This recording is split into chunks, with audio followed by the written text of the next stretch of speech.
अवैध धर्मांतरण रैकेट के सरगना छांगुर बाबा का अब दाऊद इब्राहिम से कनेक्शन सामने आ गया है। लखनऊ का एक बड़ा होटल जो इंटरपोल की रडार पर था, वहां छांगुर और उसके साथी महीनों तक डेरा जमाए रहे। करोड़ों की प्रॉपर्टी, विदेशों तक फैला नेटवर्क और धर्मांतरण की आड़ में दौलत का तिलिस्म यहां पर बनाया गया।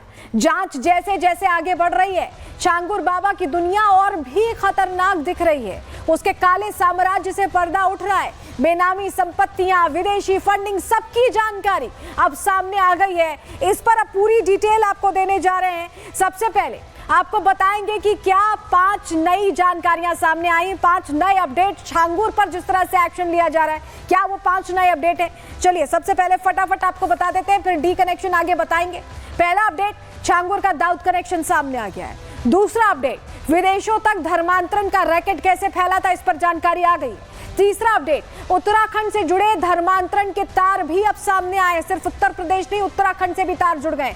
चौथा अपडेट, बेनामी संपत्ति का काला चिट्ठा खुल चुका है। और पांचवा और बहुत महत्वपूर्ण अपडेट कि 15 ठिकानों पर ईडी ने रेड की है छांगुर से जुड़े। और चलिए अब आपको बताते हैं कि छांगुर का डी कनेक्शन, जो पहला खुलासा हुआ है, पहला अपडेट मिला है, छांगुर का डी कनेक्शन कैसे सामने आया है और वहां पर जहां छांगुर जाता था कैसे काम करता था और क्यों वहां उसी जगह को उसने चुना, ये सारी जानकारी आप सामने आ गई है। चलिए डिटेल आपके सामने रखते हैं। धर्मांतरण मामले में छांगुर को लेकर बहुत बड़ा खुलासा हो गया है, बहुत बड़ी जानकारी सामने आ गई है।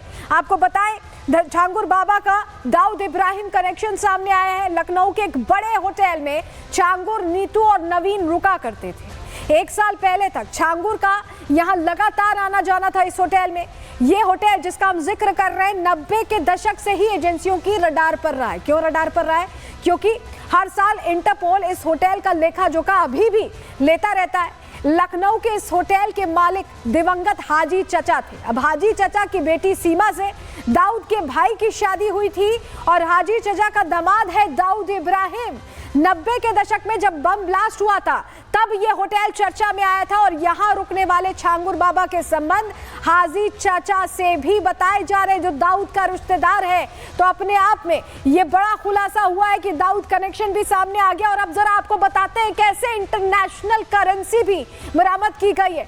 तस्वीर आपको दिखाते हैं, ये देखिए, क्रोएशिया की ये करेंसी है जो छांगुर के पास से मिली है। जो विदेशी दौरों पर ये जाता था, 41 देशों के विदेश दौरे पर जो ये जाता था, उससे जुड़ा खुलासा हो गया है और क्रोएशिया की करेंसी मिली और हो सकता है और देशों की भी करेंसी हो, जिसकी जानकारी धीरे धीरे निकलकर सामने आएगी। विदेशों तक कैसे कनेक्शन था, चलिए पूरी डिटेल आपको देते हैं। ईडी को विदेशी कनेक्शन का बड़ा सुराग अब मिल गया है।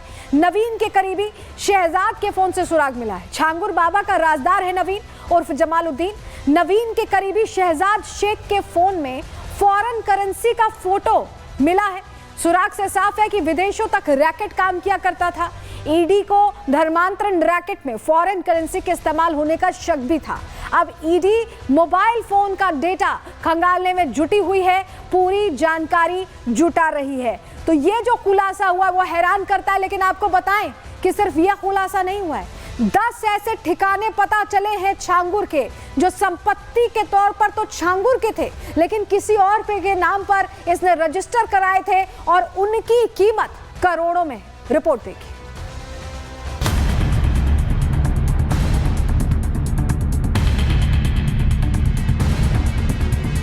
छांगुर बाबा की गिरफ्तारी के बाद अब बड़े बड़े खुलासे हो रहे हैं। सामने आ रहे हैं जलालुद्दीन के वो कनेक्शन जिनके दम पर वो छांगुर बाबा बना, जिनके दम पर उसने बलरामपुर में धर्मांतरण की फैक्ट्री लगाई, जिसके नाम पर छांगुर को विदेशों से करोड़ों की फंडिंग मिलती रही।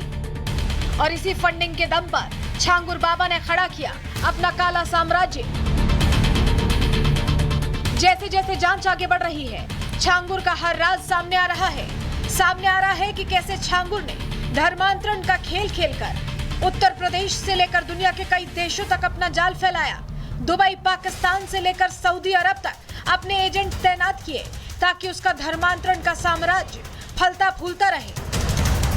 एजेंट्स को तैनात करने की एक वजह यह भी थी कि छांगुर बाबा को इन देशों से एजेंट्स के जरिए फंडिंग मिलती रही। लेकिन अब छांगुर के इस साम्राज्य से पर्दा उठ गया है। जांच में एजेंसियों को छांगुर की तमाम बेनामी संपत्ति का ब्यौरा मिल गया है। जानकारी के मुताबिक छांगुर ने विदेशी फंडिंग से करोड़ों की संपत्ति इकट्ठा की है, जिसमें उसके सहयोगियों के नाम से खरीदी गई वो संपत्तियां भी शामिल हैं, जिनका खुलासा हो गया है। जानकारी के मुताबिक छांगुर का ठिकाना चांदौलिया मधुपुर में 3 बीघा कृषि भूमि खरीदी, जिसे नवीन रोहरा के नाम से खरीदा गया। इसकी कीमत 65 लाख बताई जाती है। छांगुर ने मौजा सुभाष नगर उतरौला में 9000 स्क्वायर फीट का मकान खरीदा, जिसे नीतू रोहरा के नाम पर रजिस्टर रखा गया। इसकी कीमत करीब 64 लाख बताई जाती है। इसके अलावा छांगुर ने ग्राम मधुपुर उतरौला में 5 बीघा कृषि भूमि खरीदी, जिसे नीतू रोहरा के नाम पर रजिस्टर कराया गया, जिसका बाजार मूल्य करीब 1.25 करोड़ बताया जा रहा है। छांगुर ने लालगंज उतरौला में भी 1250 स्क्वायर फीट का प्लॉट खरीदा, जिसकी कीमत 1.15 करोड़ रुपए है। ग्राम मधुपुर में छांगुर की 3 बीघा कृषि भूमि का पता लगा है, जिसकी खरीदार नवीन रोहरा है। इसकी कीमत भी 42 लाख बताई जा रही है। इसके अलावा छांगुर ने गांव मधुपुर में 5400 स्क्वायर फीट का एक मकान खरीदा, जिसका बाजार मूल्य लगभग 1.4 करोड़ है। जबकि इसके अलावा छांगुर ने बाबा ताजुद्दीन आसवी बुटीक मोहल्ला सुभाष नगर उतरौला में एक दुकान खरीदी, जिसका बाजार मूल्य तकरीबन 1 करोड़ है। दूसरा टैक्सी स्टैंड के पास भी लालगंज रोड पर छांगुर के 2400 स्क्वायर फीट की एक दुकान का पता चला है, जिसका बाजार मूल्य 1.25 करोड़ बताया जा रहा है। इसके अलावा संपत्ति में नवीन रोहरा के नाम से मधुपुर में खरीदा गया एक मकान भी है, जिसका बाजार मूल्य करीब 2 करोड़ है। इसके साथ ही छांगुर की कमाई की फहरिस्त में छांगुर का रेहा माफी उतरौला में 3000 स्क्वायर फीट का एक मकान भी है, जिसकी अनुमानित कीमत लगभग 40 लाख रुपए बताई जा रही है। सिर्फ छांगुर की इन संपत्तियों को ही जोड़ लें तो करीब 10.11 करोड़ की ये संपत्तियां हैं। सबसे खास बात यह है कि इनमें से ज्यादातर संपत्तियां 2020 और 2021 में खरीदी गई हैं, जिस वक्त छांगुर का धंधा और नेटवर्क दोनों बेहद तेजी से बढ़ रहा था। अब जांच एजेंसियों को शक है कि इन संपत्तियों के पीछे विदेशी फंडिंग और फर्जीवाड़े की कहानी छिपी हो सकती है। Bureau report, Republic Bharat. देखिए, छांगुर को लेकर इससे पहले पुणे और महाराष्ट्र को लेकर खुलासा हुआ था। अब उत्तराखंड को लेकर जानकारी सामने आई है। छांगुर के धर्मांतरण नेटवर्क के तार उत्तराखंड से भी जुड़ गए हैं। यूपी एटीएस ने उत्तराखंड से 2 लोगों को हिरासत में लिया है। अब्दुल रहमान और मरियल को यूपी एटीएस ने पकड़ा है। छांगुर बाबा का करीबी है अब्दुल रहमान बताया जा रहा है। छांगुर के इशारे पर उत्तराखंड में नेटवर्क खड़ा किया जा रहा था। एटीएस ने अब्दुल के ठिकानों से कई दस्तावेज और गैजेट्स कब्जे में लिए हैं। उत्तराखंड में छांगुर की संपत्ति तलाशने में अब एटीएस जुटी हुई है, क्योंकि उत्तराखंड से भी कनेक्शन अब सीधे सीधे सामने आ गया है। इसको लेकर अजय कुमार एसएसपी देहरादून क्या कह रहे हैं, उन्हें सुनिए। जो अवैध धर्मांतरण और जो मनी लॉन्ड्रिंग के केसेस हैं, इसमें जो इनपुट के आधार पर एक व्यक्ति को जो है अब्दुल रहमान जिसका नाम है, सहसपुर क्षेत्र से पूछताछ के लिए एटीएस टीम द्वारा उसको बुलाया गया था। और साथ ही साथ एक व्यक्ति का भी कनेक्शन इसमें डोईवाला क्षेत्र से आया था, जिसको भी आज पूछताछ के लिए जो है एटीएस टीम द्वारा बुलाया गया। अब ईडी एक सबूत जुटा रही है छांगुर के खिलाफ और जानकारी मिली है कि 15 ठिकानों पर बड़ी छापेमारी की गई। इसी से जुड़ी रिपोर्ट आपको दिखा रहे हैं।